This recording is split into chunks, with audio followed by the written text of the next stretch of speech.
as I'm making this, we're in a global pandemic, and pretty much the only way we as musicians have for getting our stuff out there is by pointing a camera at it.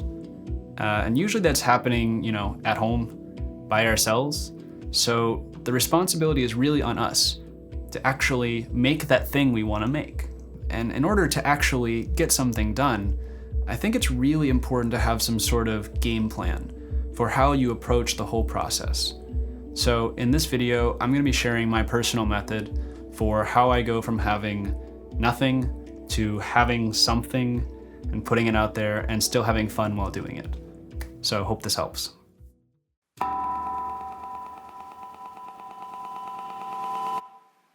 One of the very first things I do is I take inventory of my resources.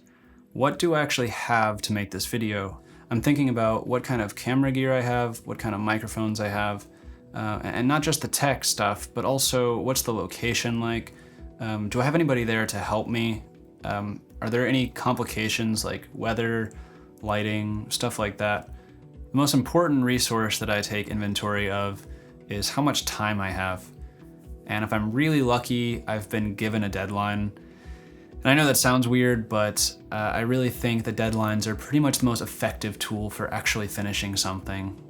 So if you don't have a deadline that's been given to you, you might want to try setting one for yourself. Maybe see what you can do in a week. Set some sort of crazy deadline and just stick to it. I think you'll surprise yourself. So I take this inventory list and I sort of build this model of what I imagine the video is going to look like in my head, just based on what I realistically have at my disposal. And this is really important, I think, to set some sort of expectation ahead of time. Like, what's the best thing I could imagine doing with what I have? And this is useful because when you finish the video, you can look back and assess, does this look like what I wanted it to? And if the answer is no, what happened?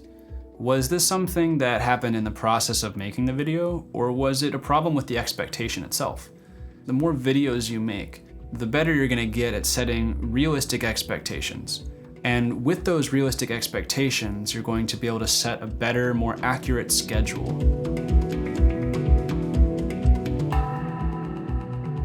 Of course, every schedule is going to be different, but one thing I like to always plan into my schedule is something I like to call OST, or oh shit time. This is for when that one thing is taking way longer than I expected, or that thing breaks and I have to go to the store and buy a new one. There will always be something that goes wrong that we cannot predict, which is why having extra time in your schedule is invaluable. As a general rule of thumb, if you think something's going to take a certain amount of time, double that amount of time and then add 10 more %. And the best part is, if you don't need that extra time, you can use it to take a break. That's something else I like to plan into my schedule. I just try to make sure that as often as possible, I can stand up, walk away, get some fresh air, and come back with fresh eyes and ears to make better decisions. And just remember, your first video does not have to be perfect. But the more you do this, the better you're gonna get, and the more fun you're gonna have doing it. And eventually, at some point, you'll start making stuff that you're really proud of. So I wish you the best of luck and have fun.